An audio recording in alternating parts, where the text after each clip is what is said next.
Hello, I'm Sheryl McCarthy of the City University of New York. Welcome to One to One.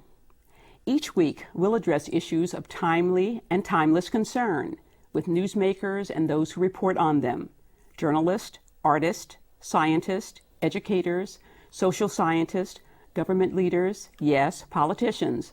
All will be one to one.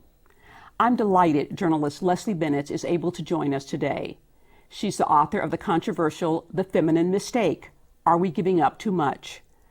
The book resonates loudly and clearly for women who either are choosing to stay at home to care for their families and may regret that decision, and to those who continue to work full-time despite being financially able to remain home.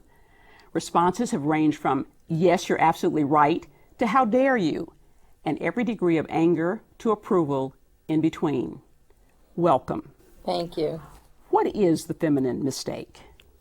Well, when I really started looking at the long-term outcomes for women of giving up work, paid work, of course, is what we're talking about when we talk about work, paid work, to stay home and be financially dependent on a spouse or a partner as a breadwinner, what I realized was that the long-term outcomes of doing that are extremely poor for most women.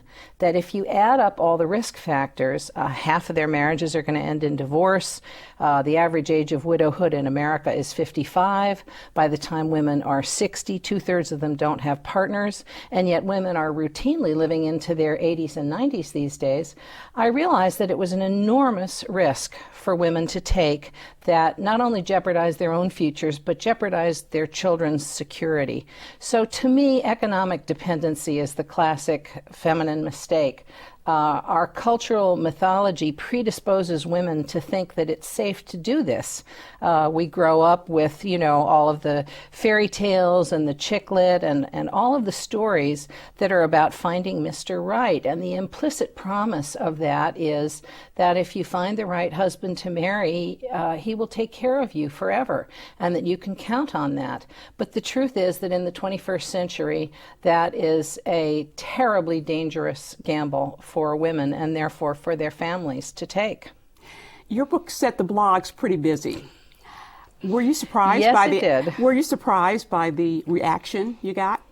Yes, I was, because I'm a reporter, not a polemicist, and I approached this book with the idea that there was a really serious information gap. Women are not getting the right information, adequate information to make responsible choices about their lives, because the media has treated this work-family debate as if it were simply a question of, a lifestyle choice. Resolve the stress of the juggling act by giving up your job and staying home. And almost never do the media talk about the long-term economic consequences for women of making that choice. They've also covered the so-called opting out revolution extensively, talking about women who do give up careers to stay home. And the great majority of women who do that say they intend to return to work later on when their children are older. But they have a very false sense of security about their chances of doing so, because the media have done a terrible job of covering the difficulties of opting back in, which are severe. So my goal was to rectify the information gap, and I had thought, naively I suppose, that if you just are dealing with facts and research and interviews, I interviewed women all over the country from the ages of 17 to 80, I had really thought that we could have a debate based on the facts, but instead a lot of the people who have been the angriest about this book begin their attacks by saying, I haven't read this book, and I'm not going to read this book, and you shouldn't read this book, but I really hate this book. So the fact that this is such a hot button issue that people become enraged without even understanding what I'm saying in the book has surprised me. I am not making a value judgment about people's choices. Everybody has the right to choose whatever they want, to do with their lives and how to run their families how they wish. But as a reporter, if I found out that there was arsenic in the drinking water and I were saying, here, there's this problem, there's arsenic in the drinking water and it's going to imperil our children, people would say, oh yeah, that's a problem, let's do something about it. But in another area of, how we run our lives with our families, I'm saying, look at the outcome. This is a dangerous choice for women to make, and here are the reasons why. Here are all the facts. Here's what happens to women who do this. People become enraged, but kind of without looking at the facts. So that's been a disappointment to me that a lot of the commentary has been uninformed. You dedicated the book to your mother, your grandmother, your babysitter, and Betty Friedan. How did they influence you? Well, my grandmother was a very good example of somebody who lived the traditional women's life, with the prescribed gender roles of the time. She got married and expected to be taken care of and to be a wife and mother. And when my mother was 9 years old, my grandfather ran off with his mistress and never came back. And my grandmother, who had come from a very well-to-do family, was plunged into poverty. This was during the Depression because she didn't have a profession. And she had been brought up to think that ladies don't work. Women might work, but ladies don't. And so all of the cultural mythology of her time pretty much consigned her to a life of real hardship after that. She played by the rules, and the rules didn't work for her at all. My mother always worked. She was a professional woman in the 1950s when there weren't many of them. And so I grew up realizing that, there was no reason you couldn't combine having a happy, stable family and a career. My mother did it. And millions of I'm a baby boomer, and millions of us baby boomers who flooded into the workforce in the 1970s and broke down a lot of barriers have also managed successfully to combine work and families. So nobody can really tell us that it's impossible. And yet today what we see is an increasing number of women saying, oh, this is too hard. I'm going to quit my career and go home and focus on my family. And they make choices based on the short-term needs, but without understanding the long-term consequences of them, which is very worrisome. What about your research surprised you the most? Or were you surprised? Yes, I was. I've been a reporter for 35 years, and I've interviewed thousands of women, I suppose, over those decades. But when you really look at the facts, it is shocking the extent to which our cultural mythology is at odds with the reality of life as it is really lived by women. I've spent the last 6 or 7 months since right before the book was published traveling around the country, giving speeches and interviews and so on, often 6 or 8 of them a day. And there has not been one appearance that I've made that I haven't been approached afterward by women who come up to me and say, I'm, the poster girl for what you're talking about. I was married for 20 years and then my husband left me, or my husband died unexpectedly, and now I'm older, I can't find a job, and I'm impoverished and I don't know what to do. And it's as if there's this entire class of invisible women that we don't see or hear from or know about in this country. And they're casualties of the marriage mythology that, all you have to do is find Mr. Right, he'll take care of you forever. If 2/3 of women don't have partners by the time they're 60, and we're living till 95, we may have 35 or 40 years to manage on our own and support ourselves. And the social safety net has eroded to the point where, there's very little to buffer us from hardship. Twice as many women end up in poverty as men in this country. But the really interesting thing about the poverty statistics is that 4 out of 5 of the women who end up poor in their later years were not poor when they had husbands around. This is not some permanent underclass of poor women. This is women who were comfortably middle class but counted on a breadwinner, and when they lose the breadwinner, they're plunged into poverty. So I think there is really a lot of denial around these issues in this country, as well as a lot of ignorance, really, about how badly this gamble works out for women. You talk about the denial.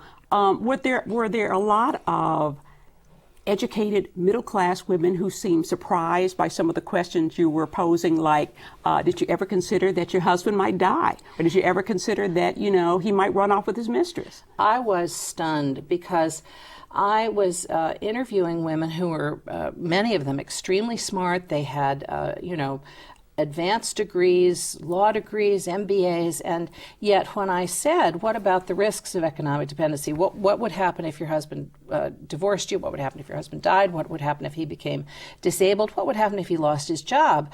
They would look puzzled and they would say, I never thought about that. And I mistrusted my own findings. I thought, surely this can't be representative of smart, well-educated, empowered women.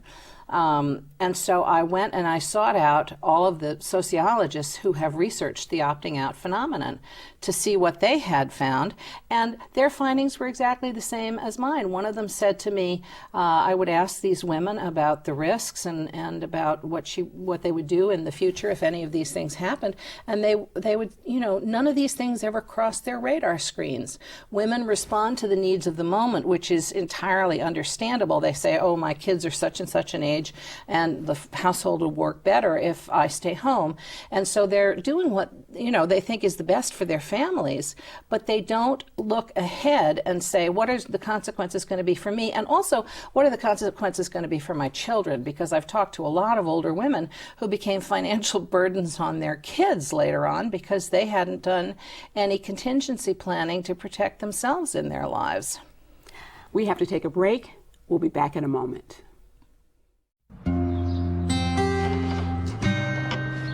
Gotta get this. Oh, I must be careful. Well, that's a nice picture. Come on, Anna. Okay. Foreclosure doesn't affect just you. It affects your whole family, too. If you've fallen behind on your mortgage, we can help. Call 1-888-995-HOPE, because nothing is worse than doing nothing.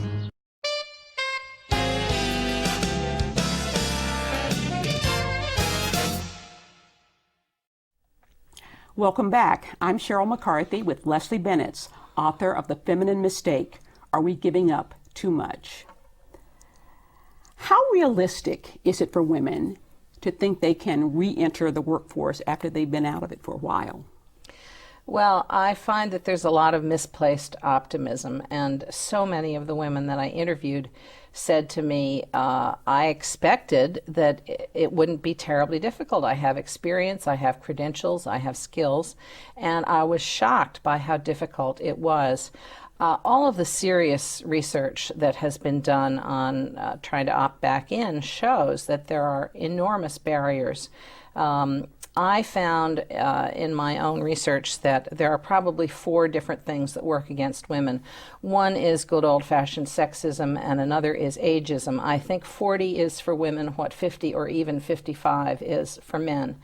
The 4th factor is an overt and quantifiable bias against mothers. The mommy factor has been well documented. If you send 2 women with the same experience and credentials out on job interviews, the one who does not have children will be offered far more jobs at far higher rates of pay than the woman who is a mother. So there's definite bias against mothers.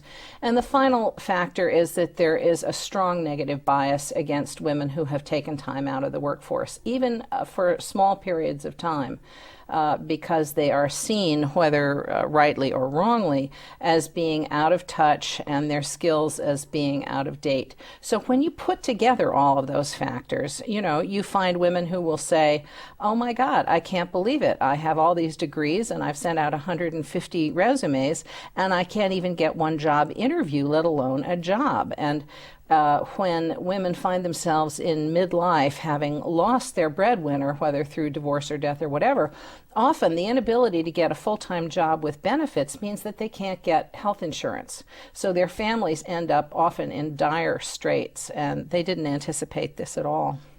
In your book, you tell the story of Terry Martin Hecker and her regrets. Talk about her a little bit. She's such a spectacular example of everything that I'm talking about. I find that an awful lot of women who are staying at home will say in their late 30s, for example, oh, I've stayed home and it's worked really well for my family. And I always want to tell them about Terry Martin Hecker, because the moral of her story is it isn't over till it's over, and you really don't know what the outcome is often until much later in your life. Terry Martin Hecker during the 1970s was a self-appointed spokesperson for stay-at-home motherhood.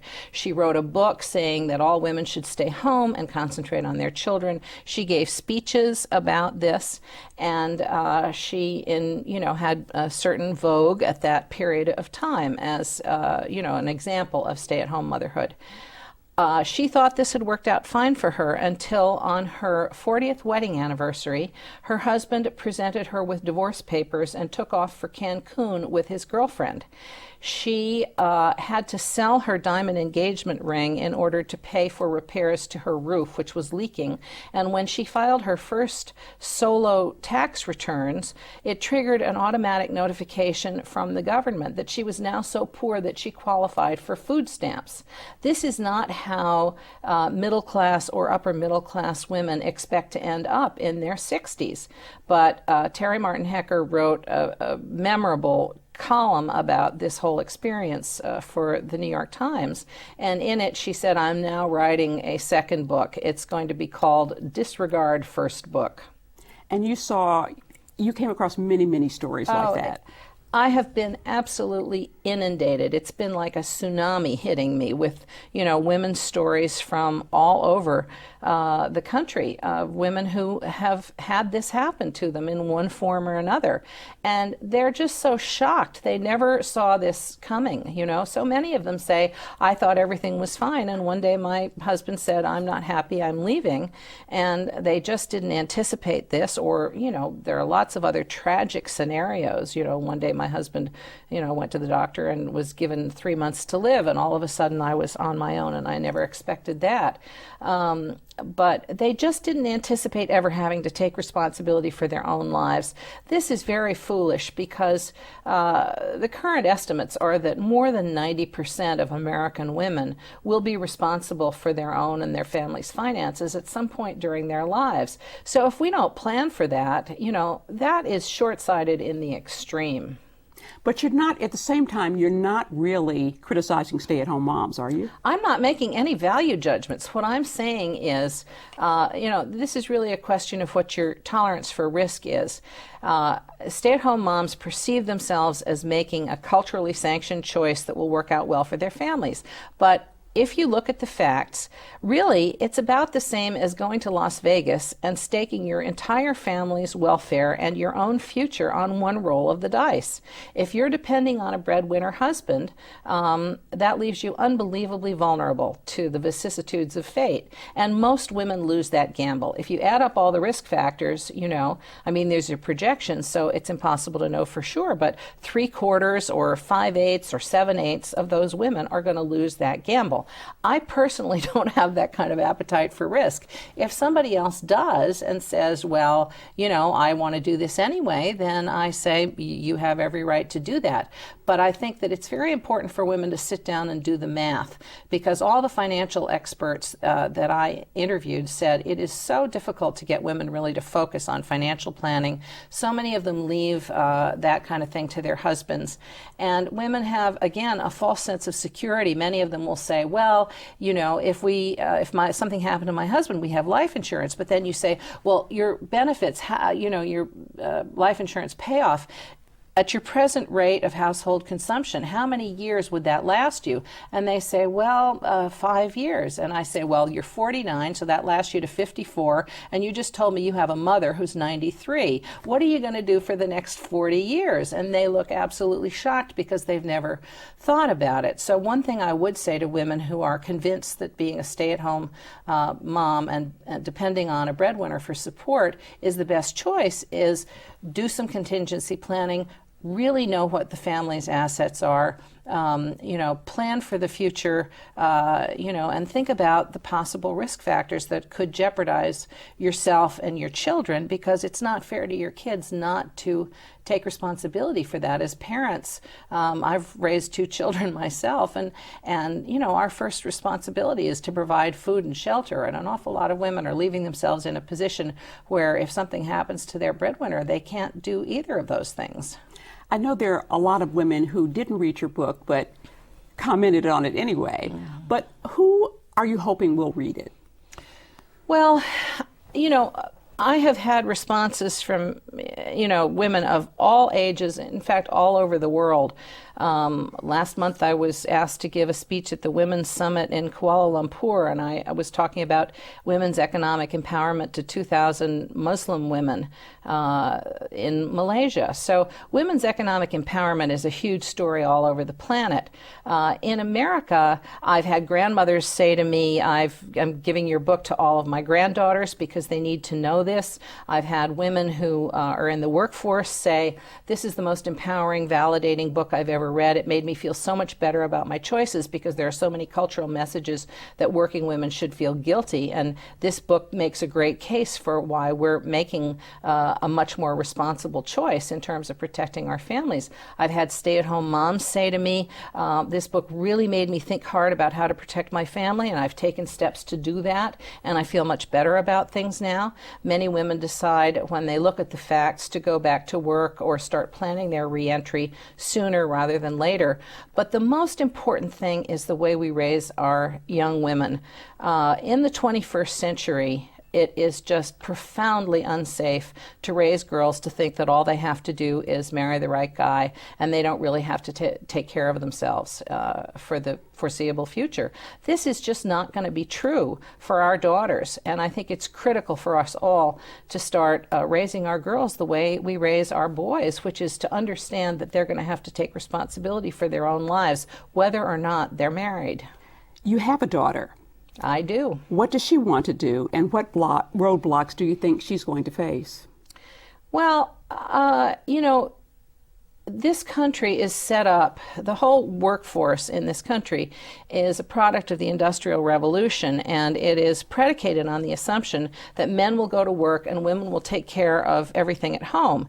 And so the workplace is very unforgiving of family needs. And my daughter will encounter those difficulties, as all of us who have not only children, but many of us have other caretaking responsibilities for elderly parents who are failing. Caretaking often works both ways, intergenerationally.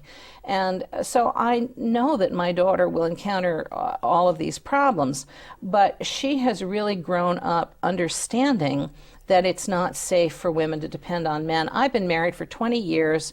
My husband is a lovely man, but within the last couple of years, the company he was working for was shut down with no warning a week before Christmas, and he was suddenly out of a job with 1 week's severance.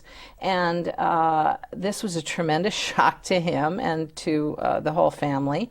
And my kids really saw, I was already writing this book. This was not an experience that inspired the book, because I was halfway through the book at that point. I never expected to become Exhibit A, but my family, we might have lost our home. We would have had, my daughter's just gone off to college. We would have had to completely revise our plans for our children's education if I had not been able to support the family while my husband found another appropriate job. But I was able to support our family, and so what could have been a major upheaval was just a temporary inconvenience. So my kids really understand. I have a son as well as a daughter. My kids really understand how important it can be for families in dealing with unexpected challenges to have 2 breadwinners.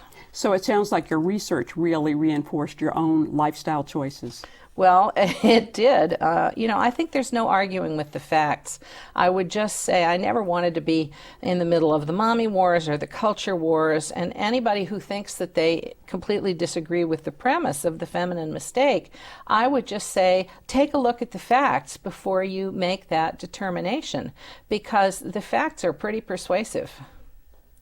Are you optimistic about women's chances for having a good balance in life? Absolutely. I think, over the last 30 years, ever since the, beginning of the modern women's movement broke down a lot of barriers in the early 1970s, women have flooded into the workforce, and millions of baby boomers have had very rewarding, satisfying lives with some combination of work and family. And right now, there's a temporary retreat from that. There are growing numbers of women giving up paid work to stay home. But I think that is a temporary aberration simply because it doesn't work. The women of the feminine mystique in the 1950s were blindsided by the divorce revolution of the 70s, and many of them were left in dire straits when they lost their breadwinners. We've already seen how this model plays out. This scenario really doesn't work for women. And unfortunately, a lot of today's full-time homemakers are going to find the same thing. I think the only real way for families to protect themselves in the 21st century is for both partners to share the breadwinning and to share the child rearing and the domestic duties. It's not fair for women, if they're working outside the home, to be stuck with the dreaded second shift of doing everything at home as well. Men really have to step up to the plate and share all of the other duties. But egalitarian marriages work very, very well for many of us who have supportive husbands, who are engaged parents, who really care about being fathers to their children, and who do a reasonable amount of the work around the house. That way, everybody is much better protected. And I would like to put in one little plug also. It's much better for kids. Studies show that children who do housework with their fathers have less depression, more friends, and they do better in school. Okay. My thanks to Leslie Bennetts for joining me. The Feminine Mistake, Are We Giving Up Too Much, is published by Boyce Hyperion Books. For the City University of New York and One to One, I'm Sheryl McCarthy.